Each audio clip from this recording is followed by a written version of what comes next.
در پایتخت اوکراین طرفداران مخالفین از نو درآمدگاه‌های قرارگاه حکومت را محاصره کردند. اعتراضگران طلب دارند که پرزیدنت اوکراین ویکتور یانوکوویچ سازش همپیمانی با اتحادیه اروپا را امضا کند.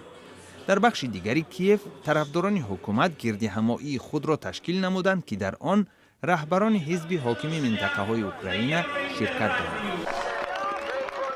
در ارمنستان مخالفین حکومت بر ضد قبول قانون نفقه صدا بلند کردند. قانونگذاران به تأخیر آن موافقت نکردند و سر از 1 ژانویه سال آینده هر شهروند ارمنستان که بعد سال 1974 به دنیا آمده است باید 5% درآمدش را به خزینه‌های خصوصی نفقه ارسال نماید. مخالفین قبول این قانون تصمیم گرفتند از دادگاه کانستیتوسیونی ارمنستان بازبینی آن را تقاضا کنند. در مسکو با تشبث مقامات روسیه و بنیاد جهانی طبیعت یک نشست بین المللی بخشیده به حفظ سرشمار خرس سفید دایر شد.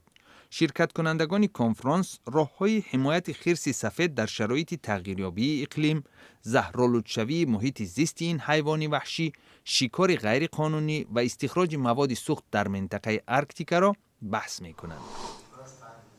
اولین بار در کابل یک نمایشگاه شرکت‌های همکار افغانی و هندی درهایش را برای مشتریان باز نموده است. 44 شرکت دو کشور نمونه‌های بهترین محصولات و خدماتشان را در معرض عام گذاشتند. سفیر هندوستان در افغانستان میگوید گردش سالانه مال و کالا میان افغانستان و هندوستان به 280 میلیون دلار برابر است.